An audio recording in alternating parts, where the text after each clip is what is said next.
Everybody hear me reasonably well? Good evening, everybody. Thank you for coming to the MIT Club of Northern California. This is our sustainability series, a very hot topic in water, obviously. My name is Steve Jordan. I'm a volunteer with the club. I happen to be an elected water official in a really small water district nearby, so I got nominated because Doug is traveling to host this. So thank you all for coming. Our plan for questions, we always have questions. Our plan is to use 3x5 cards, have everybody write down their questions, and we want to collect them like, real soon so that we can organize them. We did get, I would say, 35 or so questions with the registration, so we have more than we can answer already, but we suspect. But we'll try to organize them and see which ones Felicia covers during the talk. So if you don't have cards, raise your hand and we'll try to get somebody to hand you empty cards. Our card volunteers? Okay. So like many of us, Felicia went to college in Cambridge along the Charles River, just a little bit upstream from most of the people in this room. And I think both Harvard and MIT try to maintain some control over the river. Both schools have filled in part of the river and built on it, I discovered in doing a little research. But now I think we can see that she's in charge of much more water than the Charles ever produces.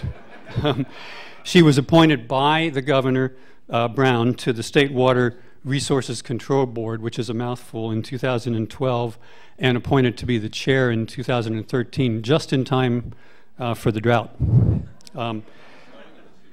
Thinking back to our days in Cambridge, how many of you were there and remember whether the Charles was clean or polluted? Polluted, yes. Particularly in the 60s and 70s, it was extremely polluted, dangerous to swim in, etc. You weren't permitted to swim in it, actually. So I think it's no coincidence that Felicia, subsequent to her time at Harvard, basically got into the environmental business. She was the regional administrator of the western part of the US EPA during the Clinton administration. She headed the Los Angeles Department of Public Works and sort of changed the focus of it to earn national awards for environmental excellence. She's also been the Western Director for the National Resources Defense Council and was Executive VP of the Trust for Public Land. So, which is and was a private and nonprofit attorney in Los Angeles for many years. So this background, I think, gives her a strong combination of management skills, environmental skills, and utility management, which I think is all going to be necessary to address the serious problem we have with water in California. So please welcome Felicia Marcus, Chair of the State Water Resources Control Board.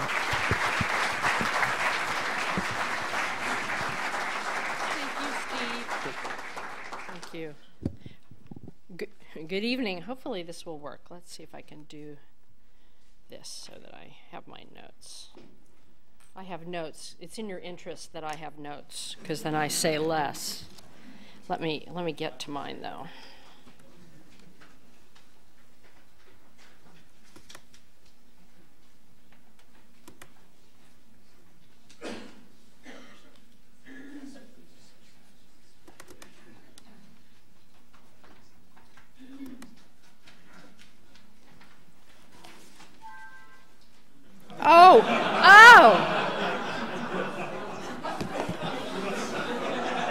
Help me, Drake. Help me.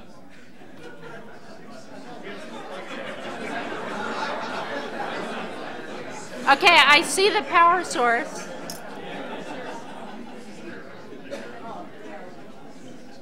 My kingdom for an IBM power cord.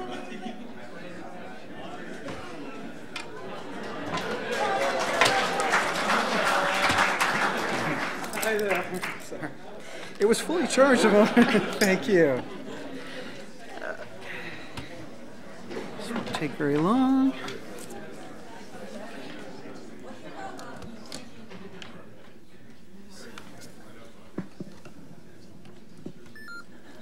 Thank you. You're welcome. Yeah.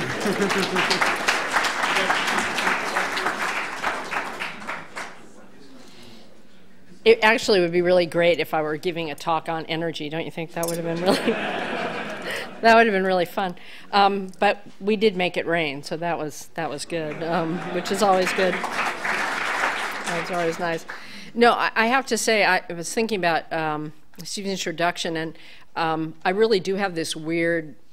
You know, I always say there's a button from the 60s that said my karma ran over my dogma, and that's my career pretty much, because this really is the 5th job that I've been in where I used to criticize the people in it and say what they ought to do, which I have to say is a really interesting career path that I don't really advise, but there's a certain strange justice about it. And the other thing is that every time I've gone into government, disasters of, you know, unimaginable proportions have happened. At LA, I went in to do this big environmental turnaround, and I ended up with floods, earthquakes, and riots to deal with, and became known as the disaster queen.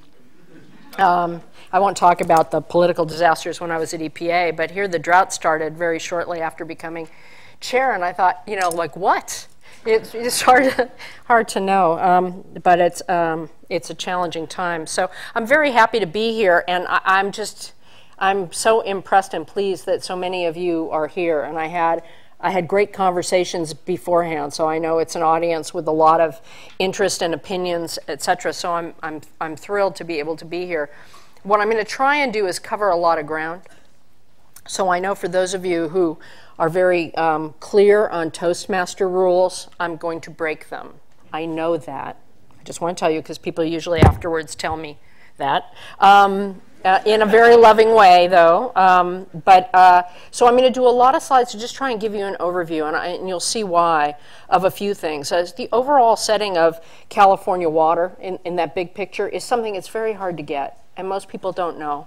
And most people don't engage, who engage in the water world, and people I've known for decades, only know one piece of it. And they repeat that piece louder and slower through the decades. And that actually is not, as any of you know, particularly those of you who are in business, you have to deal with reality. And you have to deal with complex situations and find those synergies, nuances. You probably have 400 words for that sort of thing. And that's where I think we're at this inflection point in water where we really have to do that. I felt that way before the drought, and the administration did it as well, and I'll talk about that. And the drought just accelerates the need. And I'm going to give you some stuff that's like a little bit of a bummer. I'm dating myself. Now you know when I went to school. And but I will start by saying right now that I actually am very optimistic, and it may be because I'm old enough to have spent decades with people repeating themselves and repeating things to each other louder and slower versus trying to figure out how to find not necessarily common ground, but an agreement where you can move forward. I'm a move forward kind of a person, always was as a lawyer. It was in my client's best interest, whether it was public interest or private interest, and I'd rather get stuff done than stand on ceremony and play rhetorical badminton. So just a little sense of who I am, but California water is fraught with that kind of rhetorical badminton, very strongly held views, sincerely held views. And you will see that in California water, we're way behind the curve on where you would think we would be in 2015, which is why I said 2015 plus. The good news is that I think we're turning a corner, and I am seeing people, even the hardest I don't know how you say it, the toughest combatants, the most hard-shelled, the ones who have been the most staunch combatants in the environmental world, in the ag world, in the urban world, want to get something done. And so it may not be totally obvious and happen with a flash of insight, but we actually are in a motion in a way that California water simply has not been over the decades, and I hope that continues even when it starts to rain and snow, which someday undoubtedly it will. So introduction, I'm going to give you a drought update. My introduction is going to include an overview of the setting of California, as I said I would. I'm going to talk a bit about where we need to go and how we get there as I go along, but I'm also going to focus a little bit on the new urban conservation regulations, which say proposed. We actually passed them on Tuesday. I didn't catch that when I looked at my slide. So I'm going to go quickly so that we can talk about whatever's of most interest to you. This I call my elephant slide. You may wonder why I call it an elephant slide. And it's not just because there's an elephant on it. It's because of that parable of the blind man and the elephant, where they're each touching a part of this mysterious creature and describing the creature, and they're describing something completely different.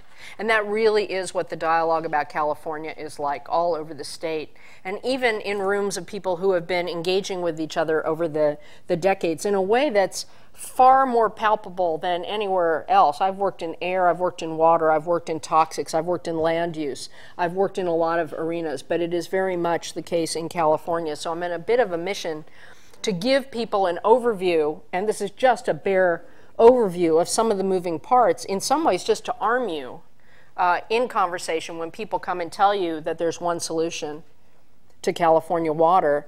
Just don't believe them and think they don't know what they're talking about if they say it's one thing. And that's going to be my theme. It's complicated, but it's definitely not impossible, and it's certainly doable. And frankly, while it's more complicated than some things in energy, for example, the laws of physics don't seem to apply to it, there is definitely a path forward. And I think we can seize it, and I'm seeing people seize it everywhere. First key thing, we do have the most variable hydrology in the country. That means sometimes it rains a lot, sometimes it doesn't. We have wild swings, more wild than the rest of the West, which does have a very variable hydrology. That is why I was talking with some people at dinner. That's why we have a seniority-based water rights system. That's why it was created, because sometimes there was a lot of water, sometimes there's a little water, and the way it's allocated is that the seniors go first. And so in times of shortage, junior water rights holders are cut off entirely in favor of their seniors. And that can be by class, as we just curtailed junior water rights holders on the Sacramento and San Joaquin rivers, or it can be by year. Sometimes we curtail up to year 1965 on the Russian or the Eel. By the end of this summer, we'll be curtailing senior water rights holders, the so-called pre-14 water rights holders, and I can explain water rights if you like later on, because there's just not enough water. That happens when the supply and demand curves cross on a given water course. So we have this very variable hydrology from year to year. Location to location doesn't fall where most of it is used, in part because of the incredible infrastructure that the state has built over the course of the last 100 years. And it doesn't fall at the time when it's most used in either agriculture or urban. And that leads to a number of things that become important for California, in particular storage above and below ground, because you got to have a place to put it from the wet times to use in the dry times. That may seem obvious. People don't know that. The other thing that people really don't know, that first one many people have a clue as to, is that every place has a different mix of sources. So you will see in the news discussions about contract allocations from the state and federal project, or water rights curtailments, or groundwater. Every area has a different mix of these. Some are fortunate enough to actually take water out of a water course they can see, which is amazing. They actually know where their water comes from, and they can see it. Most Californians cannot, because most urban Californians live hundreds of miles from where their water comes from, and it's conveyed in an amazing set of infrastructure. Here, a lot of it comes from the San Francisco Hetch Hetchy system. Some is supplied through the State Water Project, which is a much more junior system that came in the 60s, or the 50s and 60s. So some people have their own that they brought, the Owens Valley to Los Angeles, but some people have a mix of them, just like here. You've got LA, everybody thinks about Chinatown and the Owens Valley. The Owens Valley source provides about 10% of LA's water today, in part because they gave so much back to Mono Lake, and they're putting a lot of it out to control dust in the Owens Valley, which is something I worked on when I was at EPA. It was the worst particulate pollution problem, public health problem in the country at the time. And then some people do have groundwater. They're lucky enough to have groundwater they can manage, Santa Clara Valley Water District being one of the best managed in the state. It's a special district. Southern California, a lot of adjudicated basins, some that are doing amazing combinations of dealing with water quality and water quantity, water masters and a judge overseeing how that water is used. But large parts of California actually have no groundwater management other than counties issuing permits. And it wasn't until last year that the state legislature, 100 years after the surface water rights system was introduced, finally regulated groundwater. And that is a long-term process, which I'm happy to talk about if you like. It will take another 5 to 10 years for plans to be in place and another 20 years for groundwater basins that are out of whack to come into balance. But again, it didn't happen overnight, and it's going to be very difficult to start putting more water down into the ground during wet years so they're there in the dry years. And I'll talk a little bit about the importance of groundwater during this drought, but the groundwater bill finally passed, I think, in part because of this drought. It won't solve this drought. It'll give locals some tools where they can do a little more than they could have, but it will assure that in the next big drought, there will be water there as opposed to having drained it dry. So every locale has a different mix, so the impact of the drought varies greatly across the state. And then there are that mix of water rights. You have some places in the Central Valley that are fallowed, where people have no water because they're junior water rights holders, or they're more senior water rights holders and they decide they'd rather sell their water. But basically it's a mix, and you can have one person whose farm is out of business, people are laid off, next to a farm that's flush because the farm next door has senior water rights or senior contract rights. So it's a very complex system, and the cultural norms I'll stay away from, but just very different views of water. Climate change, bear in mind, is totally a game changer and already has been. Obviously, population growth is as well. People forget that our population will continue to grow, and so we can't keep using water the way we have. But climate change really puts an incredible exclamation point on that, because the models all say that regardless of what, we don't know when, we don't know which decade this really takes hold in a way that's really significant, but that with just a few temperature degrees up, hotter, more of our precipitation will fall as rain rather than snow. Not that we'll have different amounts of precipitation, but that it'll fall as rain rather than snow. Well, what does that mean?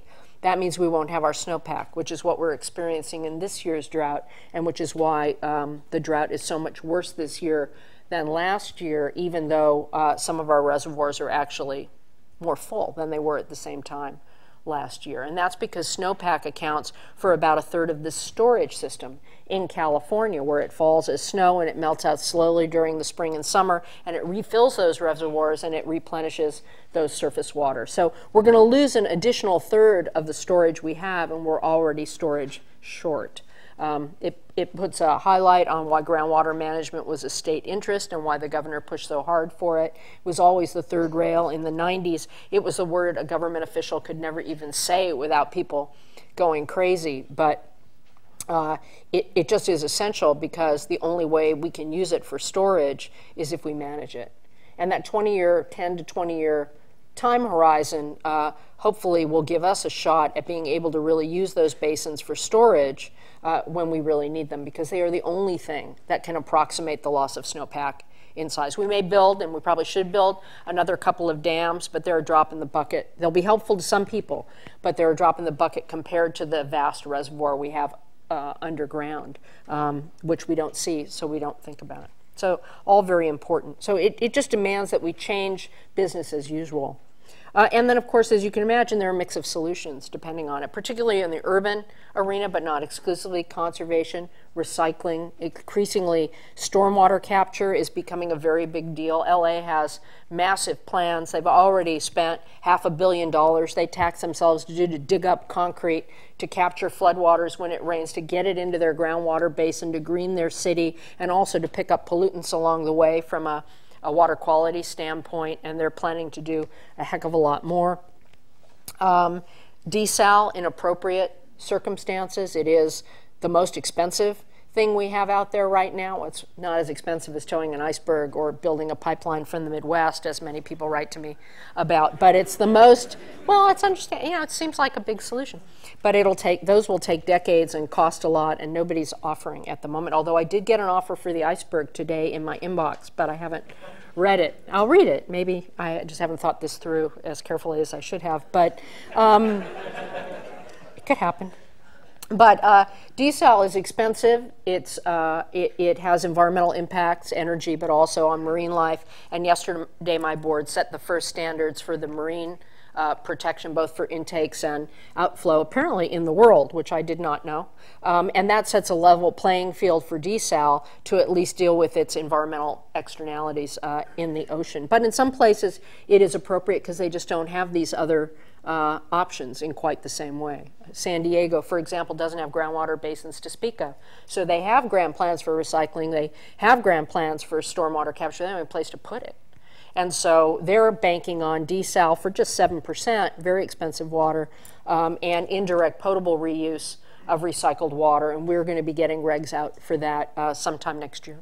So that will make it much cheaper to do recycled water because you can just do one pipe up to a reservoir where it can sit for a while and for further safety, and it's going to be retreated. Eventually, direct potable reuse is a possibility. Santa Clara Valley Water District, Orange County Water District, and San Diego have demonstration pure water plants to show that over time they can meet consistent drinking water standards. They're all using it by putting it into the ground for blending with their groundwater sources, which is good, but they're going to be the ones who prove that it can be done, and they're likely going to be the first ones who will be able to do it. But again, if you talk GHGs, treating water to pristine drinking water standards so that we can flush our toilets with it and water our lawns with it maybe isn't the best cost-benefit ratio for how we use water. So there's also the Australian model of right water, fit-for-purpose water, where you send water treated to the appropriate level for its use, which is going to have lower GHG emissions and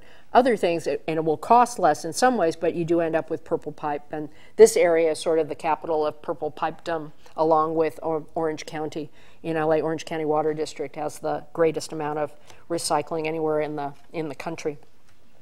Integrated water management is a huge movement. I could spend the whole talk on that. It started, I want to say, a little more than a decade ago. I mean, obviously there were examples, but there was money put out in some bond measures to dangle money in front of communities that came together across silos, not just jurisdictional boundaries, but flood control, water supply, water quality, fish and wildlife, to come up with integrated water solutions to figure out how to make one drop of water and $1 go further. And that's where a lot of the thinking about stormwater capture and green infrastructure comes in. But there are all kinds of different integrated water management success stories around the state that have been seeded by that grant money and have been replenished to the tune of hundreds of millions of dollars in this drought, which in the long run is going to provide for more intelligent solutions than doing flood control, water supply, water quality, et cetera, all in separate silos. If you even think about it in Los Angeles, to give you just one example, and I should have a slide on.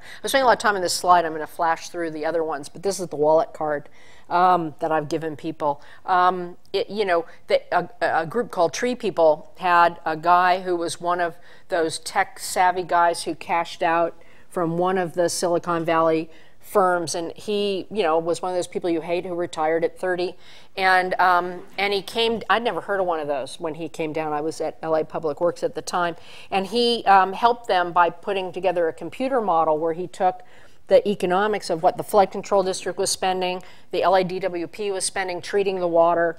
You had the flood control guys spending money to get the water when it rains. Remember, when it rains, it pours in Southern California, and get it out through the LA River and other flood control out to the ocean, where, of course, it carries every pollutant known to man out into the ocean. And then you have LADWP bringing in water through the State Water Project, Colorado, and over the Tehachapi's with all the energy it takes, treating it to pristine standards, sending it to homes where people use half of it outdoors and flush the rest down the toilet, where it came to my treatment plant, one of my treatment plants in the city, where we treated it to near pristine standards and dumped it in the ocean. That is not efficient when you think in a bigger picture. So I will tell you, I knew that even in the 80s and 90s in LA, and during the crisis of the 90s, 80s and 90s in LA, I had to fight with the LA City Council to let me use my public works sewer rate dollars to help with the toilet and the shower head retrofits. And I had to explain to them that treating sewage is just separating schmutz and water. If there's less water, we're going to get better treatment levels because we can have more residence time for that settling and that process. And we were trying to clean up our sewer system, so it was in our interest to do that. And finally they let me, but they just wanted to punish DWP. It was the strangest. Well, you know local politics, they're strange. And so they're interesting. I won't say they're strange. They're interesting. And so there are all kinds of opportunities for synergies. And then storage, storage, storage, and I say it 4 times, above ground, below ground, big and small. Because frequently when people talk about storage, they say it's whatever dam they love. One, big one up there. I'm not saying they shouldn't happen, but they have issues. Or they're saying all groundwater. Or, increasingly, it's local storage, where people have more control over their storage. The only reason you're not hearing Southern California screaming and why they've been in a bit of denial about this drought is that since that drought, in the 90s, they spent $3.5 billion building Diamond Valley Reservoir, and they have been putting water away in the wet years for just such an occurrence. But they used half of it last year, which is really annoying. In any event, but they now have an allegation. They're now cutting back and et cetera. In any event, so that's a bit of how it's a quick overview, the wallet card of it. And then we have the drought, which is the worst in impact in modern history. I mean, a lot of people will say it's the worst in modern history. It is not the worst in history. We have all kinds of data from trees found in the bottom of Lake Tahoe and all over that we've had 400-year droughts. In the 1500s, we had a really long one. We've had much longer ones, and actually the last century or so has actually been pretty wet in California, which should frighten anybody to think about, because we've gotten ourselves into a sense that we have a 3-year drought cycle and then it rains. The Australians also got themselves into that thinking because they had a similar thing. And then in the early 2000s, they encountered what they call the millennial drought, where for 6 years, they thought they were in a 3-year drought cycle and that it was going to rain the next year.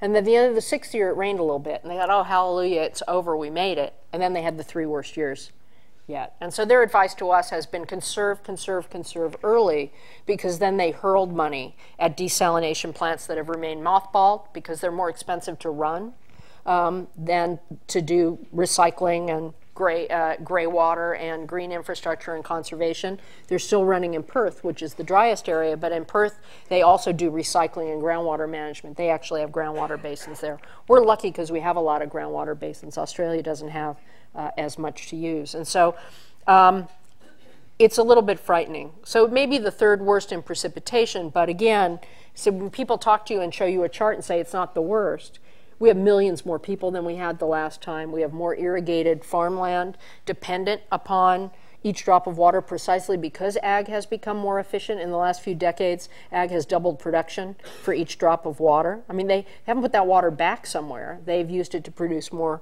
food and fiber, which is miraculous, depending on how you look at it. And we have more endangered and threatened species that absolutely can't weather a drought the way they could in nature. We've also altered their habitat so they don't have cold water refugia or places where they used to survive. So it's been devastating, absolutely devastating to fish and wildlife as well, which is a story that has not gotten out anywhere near as much as it should. And this year is just terrible. So let me just flash through. That's just we're special. We're more unique than others. That just gives you a sense of how the years can vary. I'm just using Sac Valley. I could use the San Joaquin as well. The seasonal mismatch. And then when I'm in Southern California, I do this "you are here" slide. But I should have drops of water over here from the Colorado, I realized. And then without going through, I thought maybe I would show you this, but I want to go quickly just to give you a sense of because of all those dynamics, we do have this incredible infrastructure system was built over the last 100 years. The green ones are owned by individual entities. So you see the East Bay Mud and the San Francisco aqueducts. You see the LA aqueduct. You see the Colorado River aqueduct there. The purple and the orange are the state and federal water projects, which came later. And it's even more complex than this would suggest. But again, a very complicated system. And something I do like to point out is that the Bay Area is just as dependent on delta water and takes just as much delta water out as Southern California does or as the Central Valley does, but they take them up above the delta before it even gets there. That's what I say to you in Northern California. So nobody should be holier than thou about anything in this state. The Delta, I'm just going to show a picture. I had a good conversation and could have a whole evening's conversation about the Delta. You may know more about it than Southern Californians do. Generally, I'm not going to do a whole Delta talk, but just to say that we have a very complex system there as well, where you have the Sacramento River and the San Joaquin River flowing into this web of islands that were reclaimed in the middle of the 1800s, a very robust farming area. If you haven't been there, you should go. Towns that are just fabulous. It's a treasure. It's absolutely a treasure and a wonderful, wonderful place, and it's very much at risk. They have levees that have been bolstered a lot in the last few years and will be bolstered more, but some of the farmland is 10, 20, maybe even 30 feet below sea level because it's peat soil, it's great soil, but it's oxidized. And so it is a challenging place to form the hub of the water system that's exporting water to Central and Southern California. Again, huge issues there we can talk about, but they could eat the whole talk. So I haven't gone there. This just gives you a sense of the difference. It used to be wetlands and a sort of slow-moving tidal arenas that fish could, they found their way up and back. They ate along the way. Now they're in these channels where they're sitting ducks for predator fish and where they can't find shelter in many places. And the pumps are situated at the bottom and create enough reverse flow that it disrupts their ability to get out and get back. And so it's a very complex issue. There you go. That's my 30% slide. And then the future drivers I already talked about. I mentioned food security because you really do have to look at the decades, and there's been a lot that's happened. I know we'll talk about it in the Q&A with finger pointing at agriculture, which I just think there's always some validity to something, but I think it's overly simplified. We are one of only 5 Mediterranean climates in the world that can grow the level of healthy fruits and vegetables that we can grow. That's exactly what Dr. Oz and Michelle Obama want us to eat and what we want to eat and what the rest of the world wants to eat. And so it's not so simple to paint it with a broad brush. And I think in the decades to come, food security is going to become more important worldwide, and we just shouldn't take it for granted. In some ways, I think that is a reason for urbans to become more self-sufficient because we can in order to protect agriculture. In Australia, they don't have the same balkanization. People can relate to farmers. Our society in the state is so fragmented that we're strangers to each other.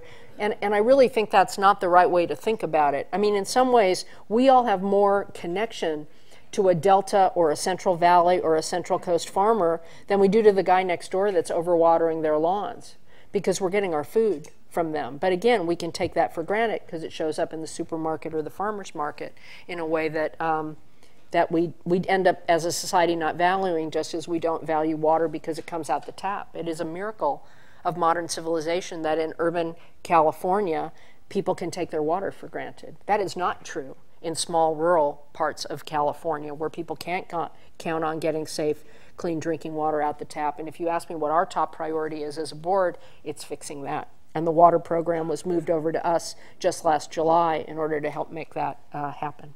I won't talk about this. There's limits of our own making I've talked about enough, so I'll move on. I always call this the challenge of ecosystem management rather than ecosystem management, which is that whole issue of rhetorical badminton, where I do see people saying that, you know, there's that old, I don't know if you remember est from the old days. I mean, there are all kinds of different things with, you know, that people would rather be sanctimonious and right than get something done.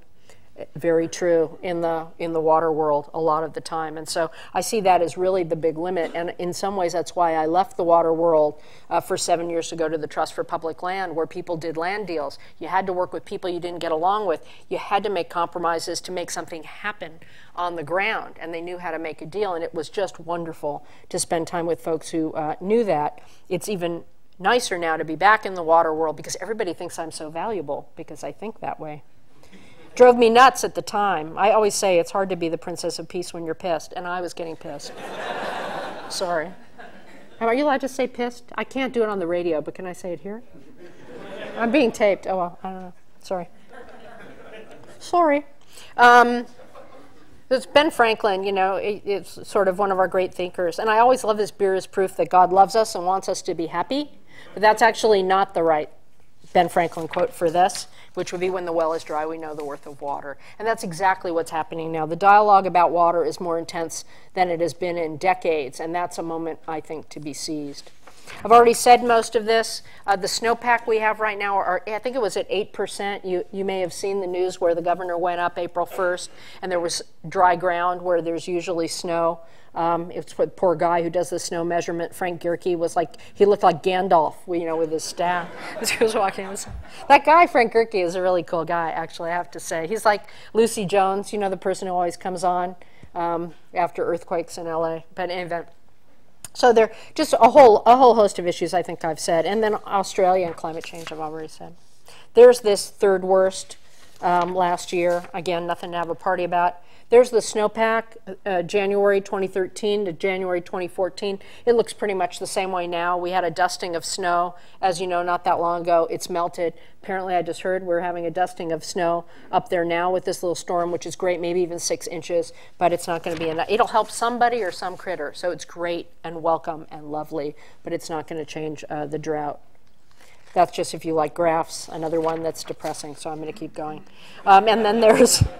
And then there's, you know, the drought monitor for people who like those kind of charts. Now, here are the impacts, and this is where I get sort of frustrated when people say, poor ag, they're not taking any cuts.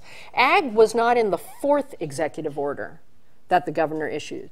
Ag was a part of the earlier executive orders where the governor waived all kinds of rules to allow us to cut ag more effectively in the curtailment process and to cut contract allocations more effectively to try and balance human, fish, and wildlife needs. And so the impacts on agriculture have been extraordinary. For the 400,000 plus acres fallowed, thousands of people out of work, diminished yield on others, of course, for a variety of reasons, in part because of groundwater substitution, which is not quite as good for some crops. The groundwater levels dropping precipitously, which has potential impacts on infrastructure, but also in some of those basins, once they compress, you can't refill them. They're not like a bellows. And so we're losing that storage capacity forever. There are communities that have been running out of water that we're delivering water to in bottles, in tankers. We're putting tanks on people's lawns. We're running pipe. We're drilling wells. There are people bathing out of buckets in parts of the Central Valley. They're going to community centers to shower. So the impact has been felt in rural agricultural California for well over a year. So just to be clear, if anybody tells you ag hasn't taken a cut, they're wrong. Here's the other issue. Because folks are pumping groundwater, and thank God some places have groundwater, UC Davis estimates that without that groundwater pumping, the impacts on agriculture would be 10 times as bad. That's 4 million acres fallowed. That's 170,000 people out of work. Maybe it's not exactly, but you know what I mean. There are fish and wildlife impacts happening across the board. We lost 95% of the winter run eggs. Now, 100% don't usually survive, but a lot more than 5% usually survive, somewhere in the 30s and 40s, depends on the year. It varies by year. But devastating things. You have the urban wildland interface. You have bears running into suburban Bakersfield. I mean, there's just all kinds of things happening. And the wildfires, of course, have a tremendous impact, as you can imagine. So we've done a number of things. I won't go through this. Make the point that we've had a number of declarations and executive orders that gave various agencies power to do things. One of them did anti-gouging rules so that the folks who were actually selling water to those communities couldn't gouge people for the water. We've had water theft becoming a much bigger deal where folks are filling up tanker trucks of water at lakes and places they don't have a right to and then selling it somewhere, because the water is so precious. I mean, things you never had to plan for, all of a sudden we have to adapt to. A lot of money in emergency legislation. I didn't update this slide. There's even more coming coming this year soon. And a lot of that is for integrated water management, emergency drinking water, and a whole variety of things. A big part of the $1 billion was for flood control, and that's an interesting one. That was just one of those things that had to happen at the time, but we know the floods are going to happen, and we're hoping to do some of that restoration in a way that creates flood bypasses, which also enhances ecological values. So if we're going to do it, we want to do it right. I talked about the disaster relief. Over 500,000 boxes of food have been delivered in the Central Valley, the Tulare being sort of ground zero for that.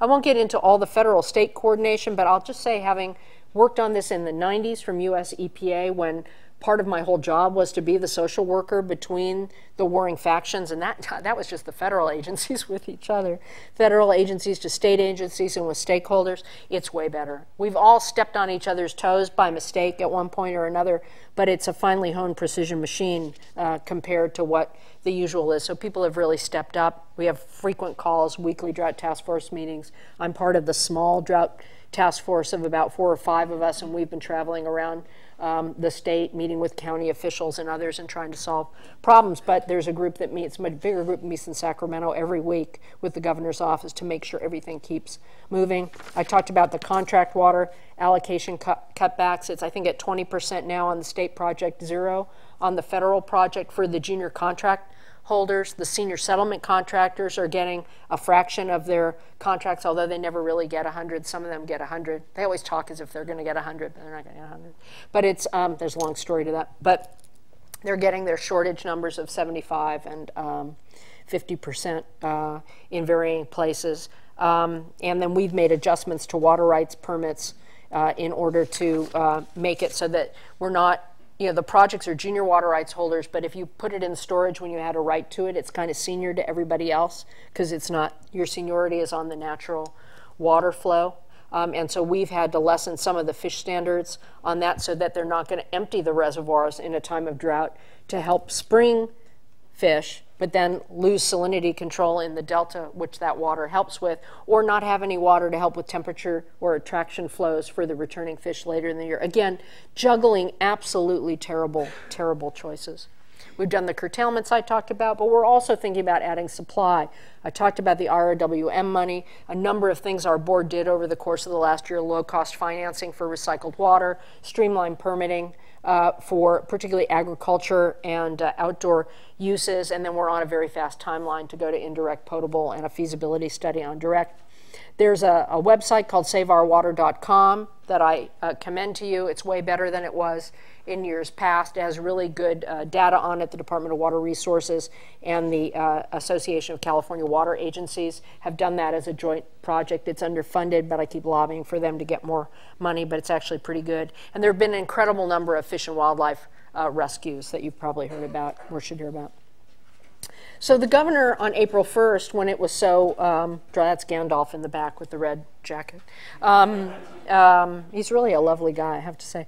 But he did his executive order. It's clearly the end of the so-called rainy season. It technically goes through May 1st, but this was as abysmal as anyone had ever seen it. And he came out with a 4th one with certain use restrictions, like not watering ornamental turf in medians.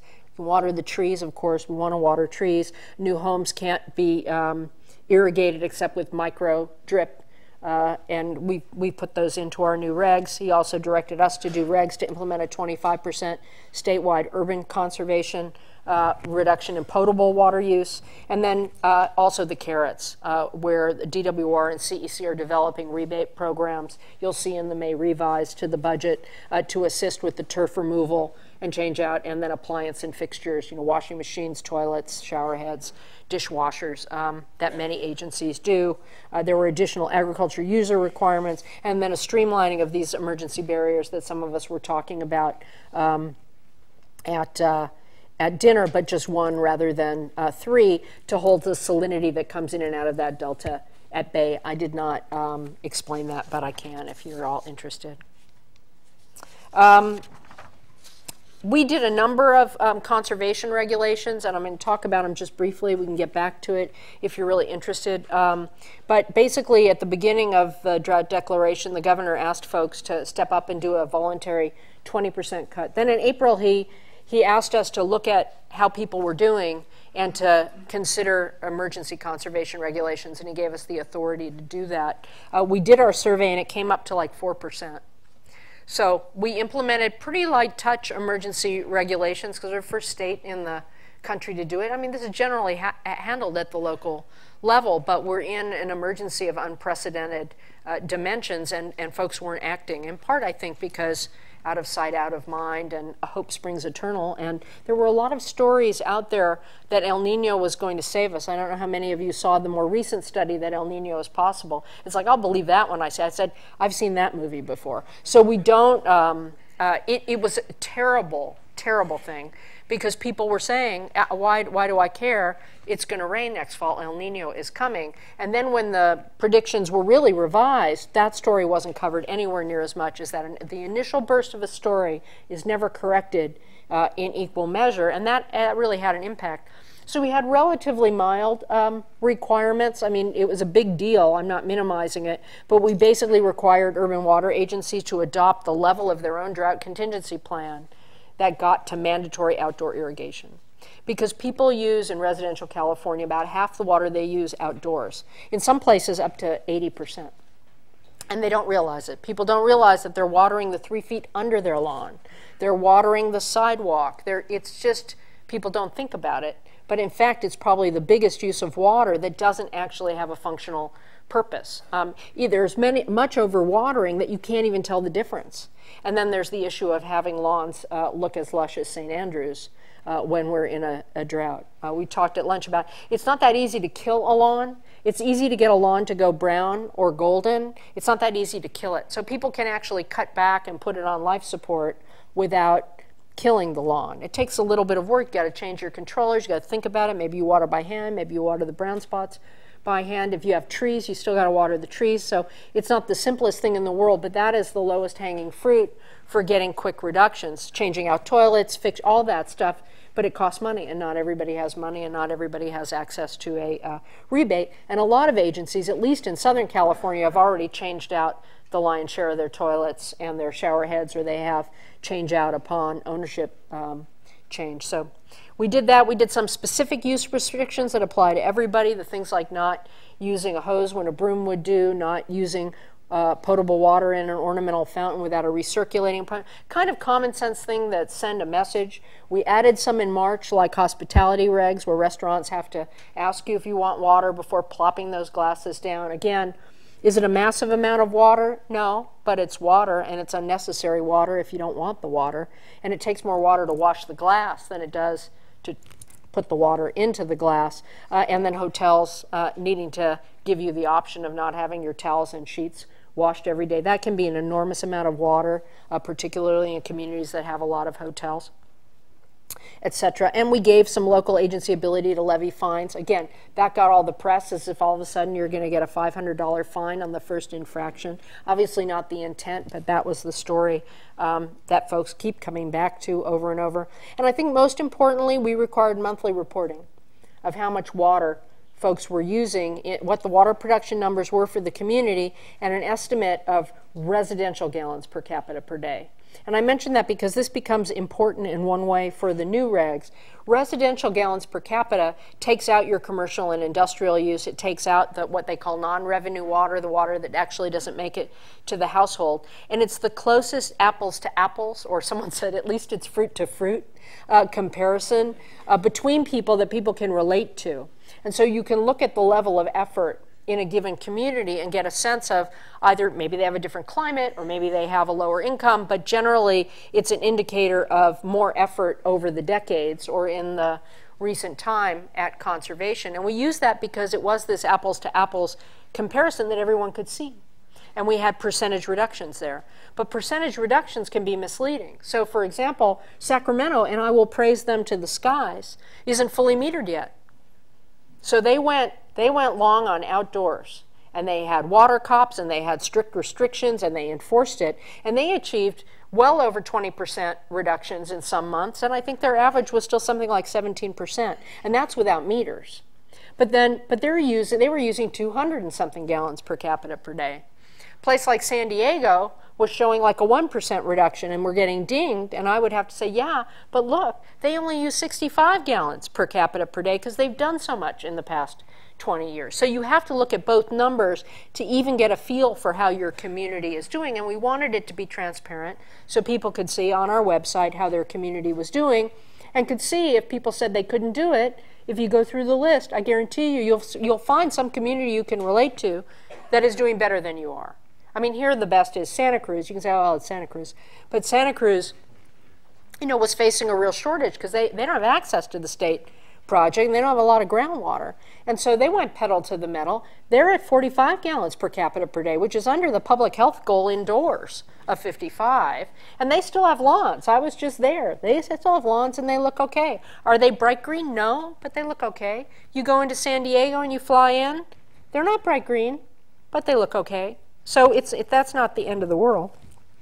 And then in April he said, okay, you know, we only got to an average of 9% with those. We're looking at the fact that we've now gone into our 4th year of drought. So we're already past that 3-year cycle. Are we headed into the millennial drought? We don't know. So we have to act as if it's not going to rain next year or the next. So we got to get real about this, because if we waste all this water, 50% of our water outdoors, we're not going to have it. If you had a full bathtub of water and an earthquake happened and your water got shut out, you wouldn't use it all the first day. You would save it to last a little bit longer. And that's all the governor was saying. And it's very hard for water agencies to do for a host of reasons we can talk about. And so we called the question so everyone can be mad at us. So I just tell you, don't get mad at them, get mad at me. You can get mad at the governor, but I'm not running for anything. So why? He's not running again either. Maybe you can get mad at him. I always say get mad at me. I'm not running for anything, any event. So that's the story. And we have to think Australia, or we have to think Sao Paulo, where now, because the agencies, government would not tell the people how low their water was getting, because they were in an election cycle and they didn't want to inconvenience them, or they didn't want to disturb them. They now are at 8% in a reservoir for a community of 13 million people, 20 million metropolitan area. They just have to turn the water off for hours at a time. We don't want to do that. So pray for the best, but plan for the worst. Okay, I won't get into it. You won't really care about that. So we did this in tiers, just so you know. You'll see I have a chart here for any of you afterwards who want to look up your water agency just for fun. You could get it online as well. So what we did is we said, well, we're going to do a sliding scale, because 25% of 100 is a lot harder to get to than 25% of 600. Which we have some agencies at 600, 400, 300, 200, and some. And so those that are in the highest tiers, who use the most, as of September, you know, the summer average of 2014, that gives you points, or it gives you credit for what you saved over the decades, or even since the drought was declared, those who use the most are in a higher tier, those who are use the least are in a lower tier. And so it ranges from 8% to 36%. Some people are outraged at the 36%, but even getting to 36%, they're going to be using a lot more water than San Diego and LA and a lot of places that have done this over time, or even Sacramento. So we add more reporting, and then we have enforcement tools. This is just a chart that it's hard to read, but it just shows how much water different cities tend to use and how much less cities in Australia now use. They haven't gone back up, and they have gardens and landscapes, but they do a lot of gray water, and they do a lot of rooftop capture, and they steward their water very, very carefully. And again, most of the difference in water use between Australia and California is outdoors, toilets, leaks, and faucets. We've talked about this. We're doing a lot of planning. And this, I'm going to go quickly through this because I want to get to your questions. And it was funny because I was looking for someone who would talk about reality and the people, and I'm a firm believer in the people. If given the truth, they can be depended upon to meet any national crisis. The great point is to bring them the real facts and beer. And I thought, what's up with beer here with some of our great... So, you know how late night you're doing these PowerPoints and you should go to bed, but you go on a little whim search? So I looked up John F. Kennedy, Robert F. Kennedy, Martin Luther King, and Ronald Reagan, and beer. Not all together, separately. And I got nothing. No good beer comments on any of those guys. And that says something too, I guess. I'm not sure what. But here's what I got, which cracked me up. Martin Luther. When I stop, there's a period. Whoever drinks beer, he is quick to sleep long. Does not sin. Whoever does not sin enters heaven. Thus, let us drink beer. I don't know if it's true or not, but I had to share that with you. Here's a reality we've seen, loss of snowpack. As I said, I like dealing with reality. Here's a reality, sea level rise. It's going to happen. I don't know what it means. That doesn't mean the Delta's inundated or doomed. Some people would like to. That's absolutely not true. In fact, some of the ecosystem restoration that folks have been looking at around the Delta, if you do tidal wetlands around the mouth, it will slow. Salinity doesn't move linearly. It's a weird thing the way it intrudes. So there are ways to bolster it, but it can't be good. We do have to deal with that. It's just we can't think in terms of stasis at all when it comes to water in California. Reality, I talked about communities across the state that don't have that don't take clean water for granted. A lot of these dots are in places where it doesn't seem to matter, because if you're in LA or some wealthy urban communities, they have enough money to treat it. They have enough money to blend it with other water sources, and so what comes out the tap is clean. In about 500 communities in the Central Valley, that is not the case, and they are our highest priority. It's in 2015, I was shocked to find out that that was the case. We issued a couple of reports a few years ago that are actually easy to read, that I commend to you if you're interested. And reality, population's going to rise. And reality, the lack of statewide groundwater management has been a problem, and I can talk about that in the questions if you like. And that picture just shows where the ground was in 1977 at the top. That picture shows where it was in 1925. If you took the picture now, I shudder to think it'd be hard to get into a picture. Just the fact that it's sunk is not a problem so much, but it's the crumbling infrastructure and the loss of storage capacity. The other issue is neighbor versus neighbor, and I think that really had a big issue. We finally hit the end of the line in some places. But the reality, happy reality, is we can do something about it. It's not an advertisement for Water 4.0, which is David Sedlak's book. He's local here, a very good thinker. But the things I talked about where you can do an integrated system is definitely the case, and there are people working on that. There are ways. We use water so inefficiently that there's nowhere to go but up. And in doing so, we can green our communities and have a greater quality of life. So there's a win-win in it, but we have to actually do it. There's also a reality if you go look upstream, and this is the area that has yet to really be built out, though there have been some studies that even though we're going to have a loss of most of our snowpack, if we actually change our forest management practices, and instead of the sense of clear cutting versus no cutting at all, if we actually start managing the forest to protect the big trees and to clear out some of the smaller underbrush, we get better carbon sequestration. We prevent wildfires, which let all that carbon loose. But we also end up with a situation, believe it or not, where the snow, when it falls, makes it to the ground versus sitting on top and melting. But you still have to leave enough shade that there's enough shade that it doesn't all melt. And the estimates, the early estimates, is that 3, 5, 7, 9% more water can be saved that way. So watch that space off into the future. Again, the reality, there's a lot going on. I talked a little bit about some of the great things that are happening. There are also farmers stepping up to help fish big time in certain areas. We've had legislation passed that would have been unthinkable a decade ago, including the human right to water, and there's all kinds of local leadership. We also, and I'm not going to go through this, but I encourage you to read it, we have the California Water Action Plan, which is really not a plan, it's more of a promise of priorities of this administration over a year ago, that we were not going to pick one, that we weren't going to just pick one, we were going to do them all, have an all of the above strategy. We weren't going to pick our favorite stakeholder, we were going to do it all because California needs it all, and I already talked about why, but I encourage you to read it. And because we had a plan, the governor insisted that he wouldn't do a bond unless it followed a plan. He didn't want the usual grab bag, and it passed handily. It got votes, and he deserves a lot of credit for doing it. Is it big enough? No, but it's the biggest that he felt we could get passed right now, and there's a lot that's going to happen in the next couple of years because of it. Okay, I did this already. I think I just had it in, but I had it in the wrong order. So here we go. I think I'm done.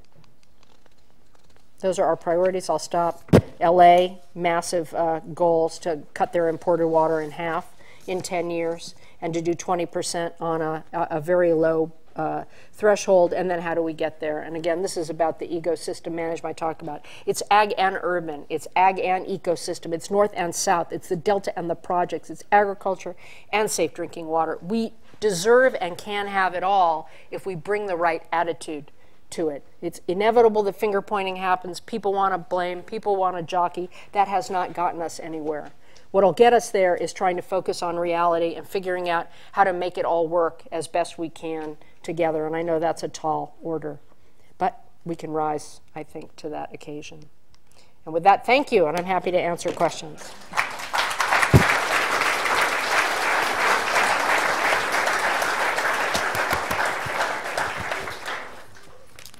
Okay, how do you want to do this? Well, I have a whole bunch of questions that we've collected, and I'll try to blast through some of them. Okay, perfect. Does that make sense? Yeah. I have to figure out how to turn this. Is this on? Yeah. Okay, great. Well, let's start with the first answer is 42, right? 42. 42. Depends on the question. So what's going to happen in terms of fining and regulations for communities that don't meet their target? I think we have Palo Alto at 24%. 24%? And do you know how much you've done already? Nothing like that. I can look it up, actually. You know, they all think that you're not anywhere near 24%, but actually Palo Alto may be at 24%. I don't know. So let me tell you how that works. And I did go through enforcement quickly, and I think I'm just sort of, it's not that I'm against enforcement. I think enforcement is important, but I think it has its place.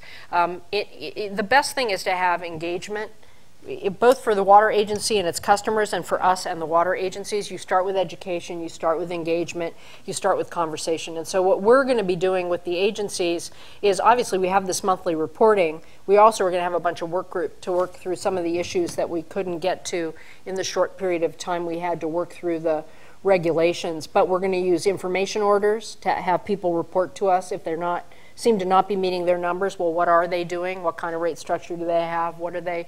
How many days do they limit irrigation? We're going to look at what they do so we can actually counsel them in some ways. We may have to do conservation orders where we direct them to do certain things if they haven't done it. So it's kind of progressive enforcement, and in the most egregious cases, we can issue a cease and desist order, and if they violate that, it would be $10,000 a day. Our goal is to not fine people. Our goal is to get conservation, and that's the same approach that agencies take with their customers. I mean, someone was just telling me this morning from one agency that their experience has been you get a 90% reduction from having a regulation rather than voluntary, not just because people are doing it because they're afraid of getting fined. They want it to be fair, and they want to know that everybody else is doing it. People want to volunteer, but they don't want to be chumps, so they kind of want it to be a community thing. So you get 90% from just doing the reg in that case. We got 90-something% compliance from the agencies with our last reg. It just wasn't very hard to meet it. And then you get another 90% of the 10% that's left when you start doing deterrent enforcement that people can see. I mean, Santa Cruz does the great water conservation school where you can get out of your fine by going to water conservation school, and people love it. I mean, I wonder if they have chocolate conservation school and comedy conservation school. I don't know. But apparently they've made it a community thing. And again, then you get, more engagement. Again, that's a small community, so they can probably get something in the paper every time they want, whereas in a media market like this, you have to practically, commit a crime to get it in the paper. But so what about tiered pricing? Is that going to be allowed or barred or? Well, it's encouraged, actually. The governor encouraged us to help with pricing and rate structures. That's something that also gets, you have voluntary, you have regs, you have pricing. There are some communities that are doing it all on pricing, and that works very well because it sends a signal to people about the value of water. But there are a lot of different kinds of rate structures. Some still sell it like it's a commodity, same price per unit, and they sell it like a commodity. And so they're the ones in some ways who are the most freaked out by our regs because they're cutting back 30% on the water means they're going to cut back 30% their budget. And that scares them. But a lot of, but they can change that. A lot of agencies have taken the time to do budget-based or service-based structures where they look at how much it costs to run the water agency and they spread that cost. And then there's a certain increment if you use a lot more water. But basically, they've switched to a smarter way of charging for what is in essence a service, not a commodity. And then you have the tiered pricing where if you use a bunch more, you pay more per unit for that bunch more. The San Juan Capistrano case that just came down a couple of weeks ago throws a bit of a monkey wrench in it. The governor called it a straitjacket. You can call it whatever you like. It makes it harder. Because in San Juan Capistrano, they had not done a very good job of justifying their rate structure, and it felt to the folks that sued them like they were basically using the large users who could afford to pay more as a cash cow for the agency. What Prop 218 says is if you're going to do a fee, you have to justify it based on cost. And getting that next increment of water does cost more. You've got to go to recycling, you've got to buy imported water, you've got that. There is a rationale. It's going to vary by location. If you've got to pump deeper in your groundwater, it costs more because of the energy cost of pumping or drilling new wells. And so you just have you have to cross the T's and dot the I's. And so I'm not saying it's easy. I mean, I've gone and gotten rate increases when I was in public works. I've gotten bond measures passed by the voters. It's not easy, and it requires that you communicate and share information with your customers or your voters. That's always hard, but it's doable. And we're going to help, actually. We're going to putting up a website of best practices, I think, next week, if not this week, and we've got a whole task force working on legislation. Will the fines be passed? If an agency gets fined, what happens? Does it pass that on to the customers? Does it pass it on to those that didn't conserve, or is well, they can it do up it to in them? any number. It's up to them. It depends on their rate structure. I think in the private sector, I mean, I think about 70% of our water districts are private companies, and they're regulated by the CPUC. In the CPUC, my guess is that they'll take those fines and pass them on to the shareholders, not to the ratepayers. But in a public agency, it's going to be different. So you talked about the rights for agriculture. We have a lot of questions from people about Absolutely. why do we allow farming of inefficient crops, and the crops that are named are almonds and rice, et cetera, and why don't we limit the farmers and how much they can use per acre? Yeah, we don't have a planned economy. I was a Chinese studies major before I got into this, and 5-year plans look pretty good in a messy situation like we're in right now, but that's just not what our economic or our water system is right now. If someone has a right to water, they can do with it what they like economically, whether it's in agriculture or in business. And the villains right now, where people are pointing at villains, have been bottled water, which is really a small fraction of the water. It takes less water than doing a soda with the same water. Are we going to stop Coca-Cola? I'm looking for people getting scared and intakes of breath there.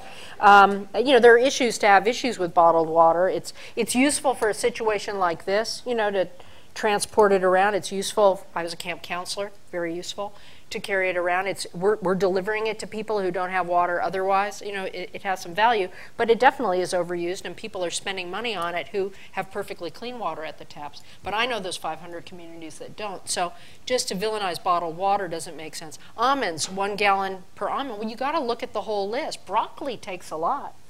Meat, there was someone passing out. It was really good data, thank you, on food. That burger at In-N-Out that I like sometimes, that's my biggest eco-sin. I've cut way back on meat for climate reasons, now for water reasons. That's my eco-sin. I take really short showers. I got 1 plant. I've been hyper aware of this since I was in LA through droughts before.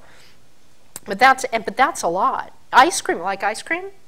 That takes a lot of water. You like milk? That takes a lot of water. So just picking on nuts, which are portable protein, probably not a good idea. There are issues with the proliferation of permanent crops, I'll say, though, and we were talking about that proliferation up the 5, pick any highway, the 80, et cetera, and it's largely something that even the Farm Bureau is concerned about, where you have large investment firms recognizing that there's an unregulated resource, oh yes, groundwater, that could be liquidated and turned into profit through nuts, which are very high value, and that people are investing and planting like mad until the regulations kick in. And that's not a good thing. But we just got the law passed, and so what we're going to do about it is going to be interesting. You're going to start seeing, I predict, in different communities, using some of the tools we gave them in the groundwater at a local level, saying you can't do more permanent planting over an overdrafted groundwater basin. that kind of thing. That's going to start happening, and people will start, I haven't done it yet, but I guarantee you they will call on the board to use our waste and unreasonable use authority under the California Constitution to declare that a waste and unreasonable use. I'm kind of hoping they'll deal with it at a local level. So where there's a localized physical impact, you could say that's not a smart place to do that. But to pick and choose among crops, I mean, it's a business decision the farmer makes at the moment under the system that we have right now. So that gets to a lot of questions on groundwater also. Can the regulations on aquifer management be impactful quickly enough to prevent the collapse of the aquifers of the groundwater in this Central Valley? Really? No, it's a good question. Well, you know, there's a lot of, this of course varies. I mean, groundwater can be different from here to that sign. I mean, it's just very, those of you who are geology major, you're sciencey, you know these things. Most people don't know these things. It really varies dramatically. So there are some places where you wouldn't actually have a collapse in a year, but you would have a collapse with sustained overdrafting. We gave communities, there's nothing that has stopped counties and local agencies from managing groundwater. There's nothing that prevents it. Virtually all of Southern California is managed and adjudicated. Santa Clara Valley got a special district. Paso Robles, which we threatened to use our waste and unreasonable use authority, they got a special district. Ventura, we threatened a number of years ago. There aren't a lot of reported cases of our waste and unreasonable use because as soon as we write a letter, people do something because they're so afraid of us coming in, even though I seem pretty nice, don't I? But they're terrified of the state board, man. During the groundwater, you would think we were really the 800-pound gorilla, but it is understandable. Communities would rather have control of their future than having the state or federal government, and I don't blame them having come out of local government. So there are a lot of tools. There's nothing stopping them from moving faster, actually. And then, as I said, there may well be things in the legislature to try and speed it up, but it's sort of a fast pace. Really, if you're at nothing, you've got about 2.5 years to come up with a governance model over a subbasin. That's not easy. That's the heart of the ecosystem management issues. You've got to get people to come together and agree on some sort of governance model that's going to limit their ability to pump groundwater and figure out how to apportion it among each other. That's hard to do. So 2.5 years is pretty fast. If you go to court, which is your only recourse now, you can go to court, but it can take 10 or 20 years to get a basin adjudicated. So everything in groundwater is pretty slow. But that said, a particular county or area that's seeing an emergency absolutely could act right away. So why is there so little recharge of the groundwater then? Well, there's recharge in a lot of places. Depends on where you are. I mean, if you're in the San Gabriel Valley or the San Fernando Valley, it virtually recharges every year. It's gravelly soils, the water rushes off, and they capture it. Other places, because of the nature of the soils, you've got to create settling basins, and it comes in slower. I mean, we're having some groundwater recharge now, but it really depends. The problem that we're dealing with now, and it's a problem in that respect, is that people are not cutting back and fallowing fields because they're pumping groundwater instead. And it's hard to say to a farmer, you should fallow your field and go out of business because you might overdraft the groundwater basin in a few years. So that's the strange dynamic that we have. People are just trying to do what they do and stay in business just as people in the private sector do anywhere. Okay, this one's a really local one that we talked about before, but the San Francisco Creek, yeah. And what's the cause of the delay in repairing or preventing future flooding that's occurred in the past? You know what? I saw that question, and I can't answer it, even though I've been there. I don't know. I know that the water board's trying to move faster in terms of the local regional water board, but I don't know enough of the details to know why. Okay. It is very local, but it was no, it's a big deal. Flooding. I know. Yeah, I do know it's a big deal. Yes. So you talked a lot about desal. So can the state help with adding desal, particularly for the coastal communities, is that? There's $100 million in the bond for desal that the Department of Water Resources is tasked with giving out. We got $625 million for recycled water, $200 million for stormwater, a bunch more for $800 million to clean up contaminated groundwater basins. Those are all a drop in the bucket continuing, but they can leverage local money, I think, in a big way. So the state can do that. I mean, I think setting the standards we did were good, but again, You don't want to necessarily pick winners and losers, and although we're putting it on a kind of a level playing field with folks, that decision is really up to the local agency. You wouldn't want to force folks to do the most expensive water there is. It just doesn't make any sense when you can do conservation, recycling, and stormwater capture, and if you have a groundwater basin, manage it conjunctively. So it's just not cost effective, and that's what the Australians found. In some places it is. In the Central Coast, we're trying to facilitate Monterey area being able to, they're doing it with subsurface intakes, which are the most environmentally friendly, which is good, and with diffusers, which is the most environmentally friendly way to put the discharge back out there, because they just don't have enough water. And right now they're out of compliance with their water rights permits on the Carmel River, at great suffering to fish and wildlife. So that one is sort of one that we're all in on. But again, we're trying to not pick those winners and losers, but generally folks, while folks in urbans will point to almonds or a particular crop, alfalfa or something they don't like, folks in the Central Valley will ask me, why don't you make all the big coastal cities get all their water from the ocean? They have the ocean there. And I said, oh, it's easy for you to say that they should do the most expensive water. They have water rights too that they've acquired. So it's a piece of the portfolio, though. It shouldn't be demonized. But if you do it, it's got to pay its own way. So speaking of paying its own way, there were a lot of questions about, can agriculture pay a market price for water? And I'm not sure you addressed that, but that's I think it's a complex question. I mean, in terms of what they pay. I mean, that one, I won't say it's above my pay grade. I think that's an issue for the legislature to grapple with. In Australia, as you may know, they changed their system fairly dramatically in the 1920s, as I understand it. I may have that wrong, but that's what I was told. I've spent a lot of time with Australians during the drought there and here. And they thought that this seniority, first in time, first in right, was just a complex nightmare, which it might be, and that it pitted people against each other, and they're very neighborly. And so they changed it. I don't know how. I need to know that. And they just created two classes, where you've got a preferred and another class. I think preferred you probably pay more per year in fees. That must be how it happens. Or maybe it was the historical, maybe it's senior and junior, I don't know. And then in a drought, what they do is they cut back equitably among the classes. So it's a simpler way to cut back.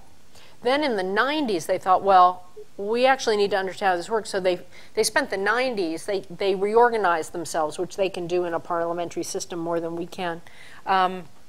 They never had 3,000 water agencies like we do, but just horribly complex. Local control, though, but horribly complex. Two competing goods. And they made it much smaller, and it's regulated by the state, which in our case we don't, other than the 17%. And they, or these emergency regs, I guess. And they metered and measured everything. So they metered and measured everything that was pulled out of a water course and everything that went back in as discharge, because one farmer's flood irrigation is another's next water source, because it goes back in or it goes into the groundwater. I mean, agricultural efficiency is way more complicated than urban efficiency, but they metered it all, so they knew where it all was. They knew they could do that for environmental management. They knew so when the millennial drought hit, they had already done those two things, so they could move to market pricing, because they knew it was all there, and they didn't just do it in one big parcel. There are zones, so they made sure you weren't you couldn't transfer water just anywhere that would destroy an entire community, because everybody sold their water in that community. But they created zones and did a bunch of different complex things. But basically, it's a computer system market where you can buy and sell your water. And what happens in their dry years is that rice and cotton go away pretty much. Nuts get the water, because it's the highest value crop. That's another reason. You have some small farmers who are planting almonds, but then during this downturn, they're putting all their water in the almonds and they're letting their other fields go fallow, or they're buying expensive water for their almonds because they can afford to buy that water for their almonds. So again, it's all very complicated, but that's what happens there. That would be a huge wholesale change in what we do, and it would definitely require legislation. Could we use the healthcare exchange to bid the water? I don't know. It seems to be working in California. It's an idea. So what technology, how can technology help? How can Silicon Valley help? And who who do they contact? Who, you know, Well, who can... Emails to me go into a place where some poor staffer is trying to make sure everybody gets responded to. But the governor in his executive order also said we were going to have a water technology initiative, which was really welcome. And the Energy Commission is going to be leading it because they do have a lot of experience and resources and all of the infrastructure to be able to do that. So they're working on it furiously right now, and something will come out in the next couple of months. So the CEC is probably the best place to go. As for what would be the most useful, I was talking a little bit at dinner when I've talked with people. I think there are multiple places, but obviously water efficiency of all kinds. One of the big things they showed us in Australia, which I thought was really strange, was waterless walks. Apparently in Australia, you get an awful lot of Chinese food. And in Chinese restaurants, you have to water cool. They were water cooling the walks. It's something about that you have to do, and they came up with a waterless walk process. I've actually gotten emails about that, and there's also other use in restaurants but there are things that have come up in different commercial and industrial sectors. There's obviously irrigation technology efficiency, and the biggest one, which people probably know a lot about, are the like drop counter and water smart and the getting smart meters into people's homes, outdoor and indoor, so people can see where their water use is, and where you can also use behavioral feedback, which is not like shock treatment or anything, but it's like where you know, there's a lot of research that people are motivated. They're not motivated. Yeah, sure, people don't want fines, but this is how I feel from rolling out a huge recycling program in the 90s. I think people want to be a part of a community, but they lead very busy, hectic lives. They don't have time to become experts in it. So it's up to us in local government, where I came from, to make it easier for them.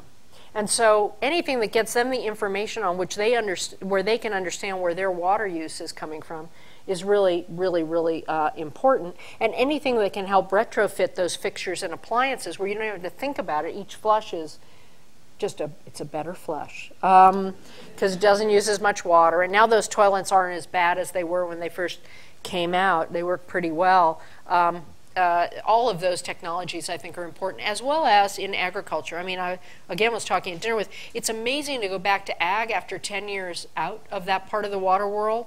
I love going to ag because they're sort of real people you can talk to. And and they actually do stuff. I like people that do stuff. And they, even when they're cranky and yelling with me, I like them better. But it's interesting because you'll see farmers now that have like things in the soil. They're doing drip where they do chemigation and fertigation, and they check, you know, the petals of the leaf to figure out how the plant is doing, and they can send computerized from their iPads. I mean, people are farming by iPad now. A lot of times it's interesting. You'll go out in ag, and many of you probably have, and you'll go out and you'll meet the crusty older guy who's like sort of my age or older, and he's got his boots and he's got his hat and he's got the belt and it's the whole uniform, and he'll be talking and telling story, which is part of what I really like because I'm a story girl, not a number girl. And you'll see their daughter-in-law or their son-in-law or their daughter or their son just standing in the back while they're letting Dad do all the talking, and the guy's just on his iPad, and you know he's managing the farm. It's incredible. It's incredible. So any of those technological breakthroughs are actually very helpful. Also, you know, the whole system we don't have that metering and monitoring. We're looking at remote sensing technologies of all kinds. We're doing some really interesting consumptive use studies in the Delta and other places to try and figure out water use. So there's a whole raft of things there. But I think anything that can capture people's imagination that seems easy, that makes it easier to conserve, that's going to be, you know, the public is way ahead of agencies and politicians. I mean, that's always the way it is. They want it and they're hungry for it, and we have to figure out a way to get it to them. When is actually a drought-tolerant lawn? You know, someone who can market. You guys have biotech too, right? You know, native California grasses take a lot less than what we plant around here. So people, you really want a lawn, make it a better lawn for the climate that we're in. I mean, there's all kinds of stuff. And what about, are we going to 100% metering? Are you requiring that every household be metered? Well, that already is commercial? required under state law. Above a certain size, you know, a lot of people are on individual wells, but they have till 2025 to do it. Fresno got it done with a big loan from us. Sacramento's halfway done, but they just recently did something to cut the time in half, so they'll be done by 2020, and they're going to state-of-the-art smart meters. The next frontier is going to be measurement and metering in agriculture. Right now, people are actually required to meter their water intake unless it's economically infeasible, and that's not defined.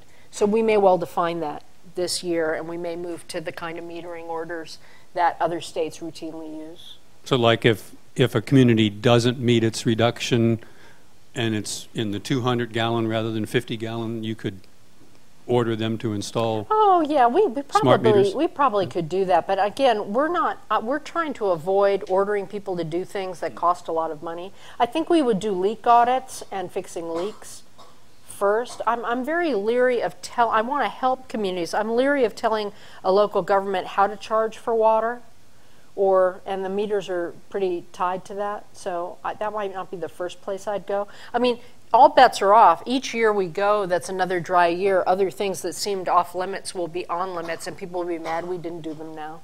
That's just the way this works.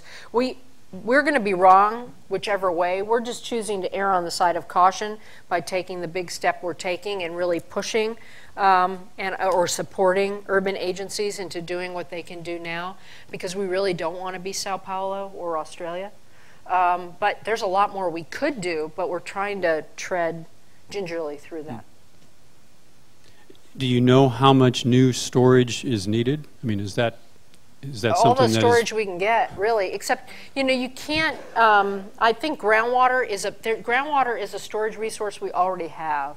So that is the smartest one to use. It's the lowest impact one to use.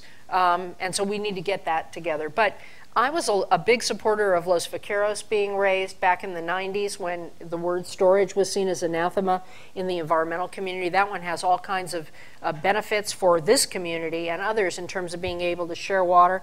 One of the nice things about being gone 10 years and coming back is now the Bay Area water groups now meet together regularly. I've run into them at their meetings. I mean, they want to work together. They're creating interties so they can share water. It used to be, I'm sorry, I'm East Bay Mud. That great McCullamy water, that's all mine. You know, San Francisco, that Hetch Hetchy water, that's ours in our service area. You can't have it. You know, and so that's changing, and I think that's all.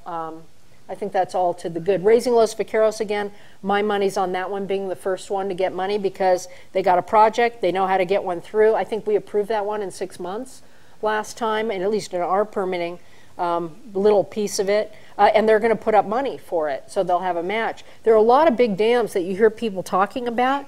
Nobody's stepping up to be the project proponent yet. They're not putting a dime down. They haven't actually got a proposal out there. And the state money is never going to pay for the whole thing. It's just supposed to pay for the public benefits, which is recreation, fish and wildlife, etc., which all benefit from storage. So I think it's fine to have the state pony up some of the money, and the Water Commission is doing the guidelines for what the state will pay for. But it's not, people will say it's as if the state has been sitting on their hands. They have not. They don't have a partner. And now we have the money from the bond, so hopefully we'll get some takers. But again, those projects have to deal with their environmental consequences in a sensitive way and mitigate, and some of those are going to be easier to make happen than others. So another question was along that line. Are there changes in CEQA that the state can enforce to help sort of get more storage? Well, it depends on, the issue is not, you know, everybody, you know, some people feel CEQA is the Antichrist, and it's just not. I think having done CEQA, I've been a CEQA lawyer and I've done CEQA documents, and I have to say, I just have to say this at the outset, half the problem with CEQA is that people hire consultants and lawyers that charge them by the words who write crappy documents. And having been the lawyer who's found all the crap in those documents in won cases, it's really terrible. So when I became a decision maker and I had to read the documents, again, having been a lawyer, I may be the only decision maker who actually reads those documents because I don't want to be a hypocrite. I fired all of our consultants because they did lousy stuff. It was this high and said nothing. Since we have technologists rather than attorneys, some of them want to know what CEQA is. Oh, it's the California Environmental Quality Act. It's a planning statute. It basically says before you're going to do a major project that's going to have a significant impact on the environment, you got to study alternatives, you got to lay out the setting, you got to lay out the impacts, and you got to try to mitigate them. That's a good planning statute. And if you use it right, you can write a shorter document, have a hearing, actually listen to what people say, change the document, change the project. And at the end, I am here to say, you can have people coming and showing up and saying thank you and supporting your project. That's the way you want it to happen. You also have some projects where people will use CEQA because they just don't like the project, and that's what drives some people crazy. The way to deal with that is to do a good document. And most of the time, the documents are flawed. Sometimes it's hard to do, so there can be CEQA abuse. I'm totally there, and no one hates someone who abuses CEQA as much as a sincere environmental lawyer or CEQA lawyer, because it makes the rest of us look bad.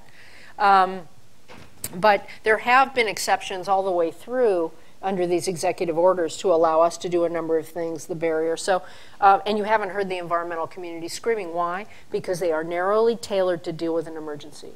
And so I do think that something narrowly crafted that deals with things, for example, to get recycled water moving faster. You know, someone told me the other day that like a drinking water pipe is CEQA exempt, but a recycled water pipe is not in the same street. Well, that doesn't necessarily make sense if true.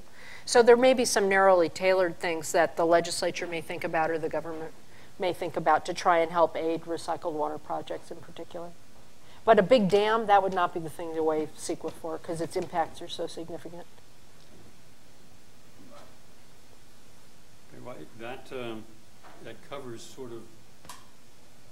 We covered them? All the questions that I distilled out of what... Do we have cards too, or...? I captured some of the cards. Oh. I guess we have we don't have all the cards captured. There we go. Do we still have volunteers here? We lost, I talked so long, we lost our volunteers. Our That's just so sad. Yeah, I killed the volunteers. That's really bad. Yes. I'll see if I can capture a few here. Oh boy. Okay, thank you.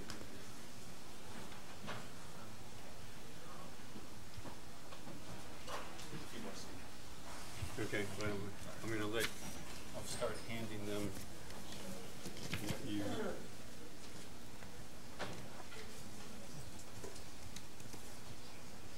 Oh, that's such an interesting question. Do you want another question? It's a really good one. No, it's about it's a large portion of water for farmland in Southern California is recycled water from Chevron, 45,000. I guess that must be acre feet a day or 45,000 acre. I don't know the number. With the drought situation, do you expect more reliance on this source? What are the hazards? This is a really interesting issue that's gotten more play recently. I mean, we're trending now into the fracking arena, which is everybody's favorite villain, and there are real issues. I mean, fortunately, we got the strictest regulation passed in the country a couple of years ago, and we worked really hard to have particularly strict groundwater monitoring and testing beyond what we have anywhere else. Frankly, it actually will be good, and that's all getting up and running. But fracking, this is a generalization because it really varies. In California is a little different than what you've heard in most places, though not all, in the rest of the country. It's mostly for oil and less for gas, though there is some gas. It's mostly deep, though it's not all deep, but it brings up this saline water.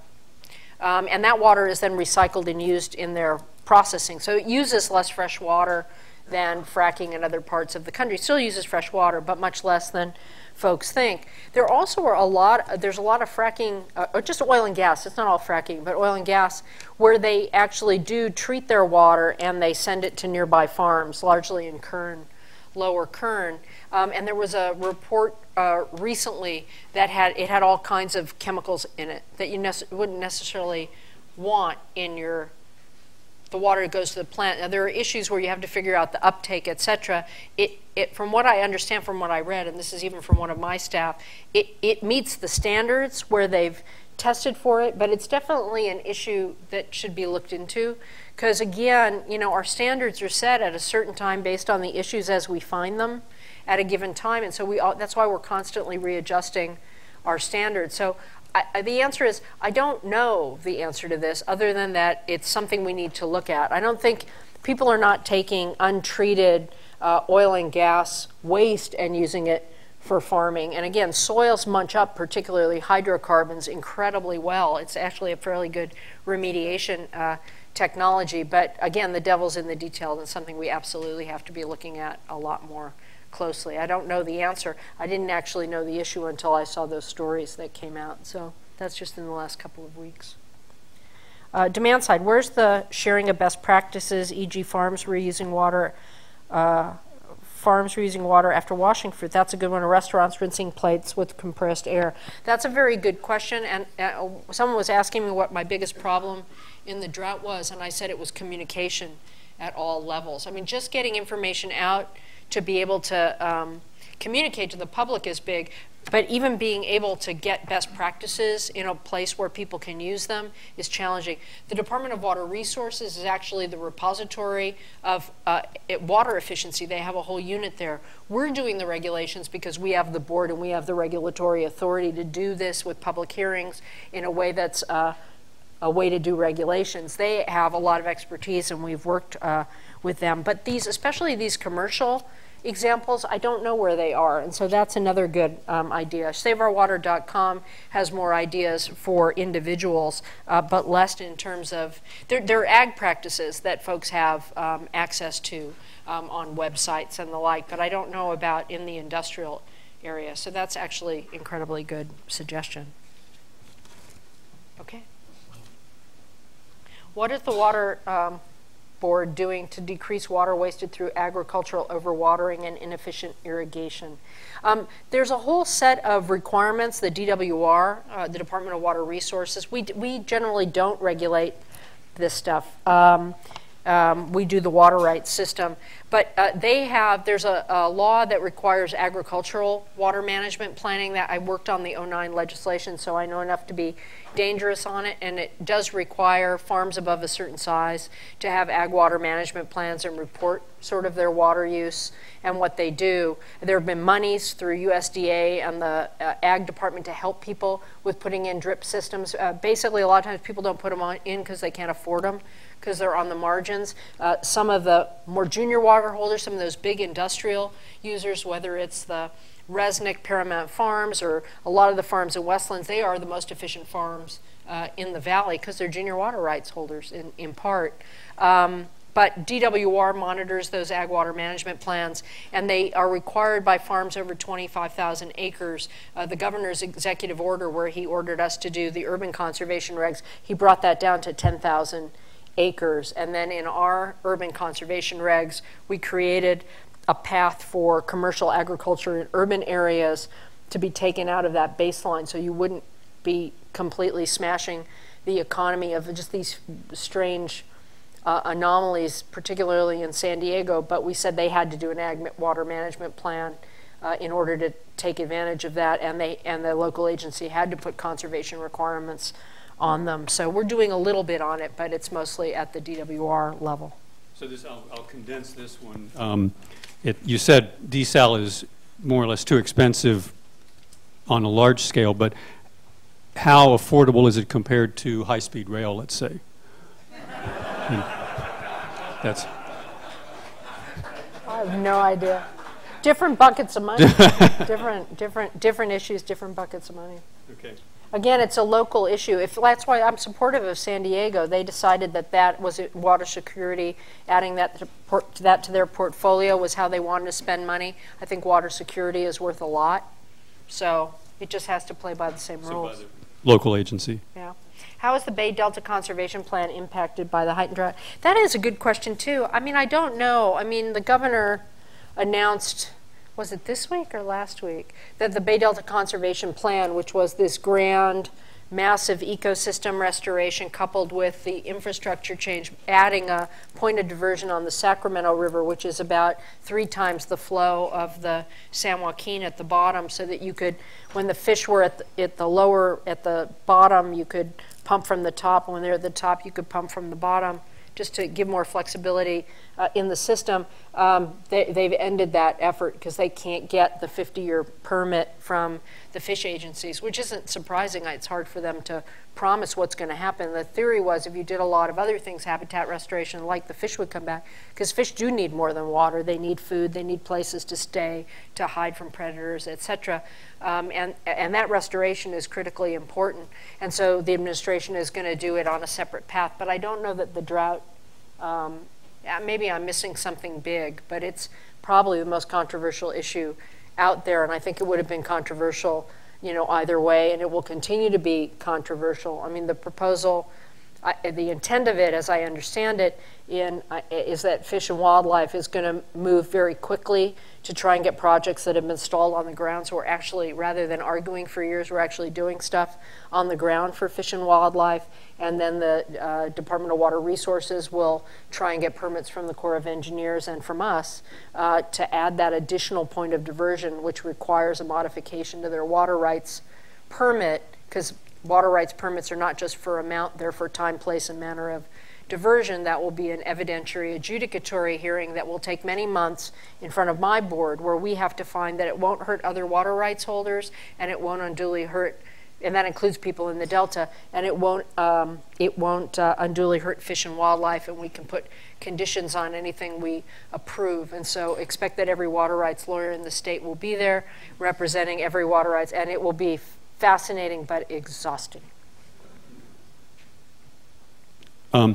Interesting. So another question. Another question has to do with you know the movie Airplane? Yes. I think I picked the wrong time to capturing stormwater. So I mean, I think you kind of addressed this, but is there more stormwater capture that can be done, and is that part of the bond? We've captured a fraction, a little thimbleful of the possibilities. The potential is huge, but potential studies have been done. The Pacific Institute put one out recently, but they tend to be localized. It's hundreds of thousands of acre feet of water. I don't know if it's probably millions. So that's a great resource to be captured, and we're very bullish on it. We've been using our stormwater regs, which are the water quality side, to try and leverage that by creating an opening where, rather than a community having to spend a lot of money just to meet our numeric limits out in the water course, if they do enhanced watershed management planning, which is doing that heavy lift of working across agencies and doing that sort of green infrastructure and all of that, that they'll get more time. But I can't talk about the LA permit because it's up on appeal right now, but we'll be making a lot of our decisions to try and leverage and facilitate that in that permit decision. Okay, great. I'm very bullish on it. The Australians did it big time. Great. Well, I think we've covered some great ground here. I would want to thank Felicia for coming this long distance. Thank you for coming, and thank you. You know how great it is to get questions that you don't know the answer to? That's really good, and thank you. I got some good ideas for stuff to follow up on. And from dinner, too. Thank you. Dinner and the cocktails, the people I talked to, it was great.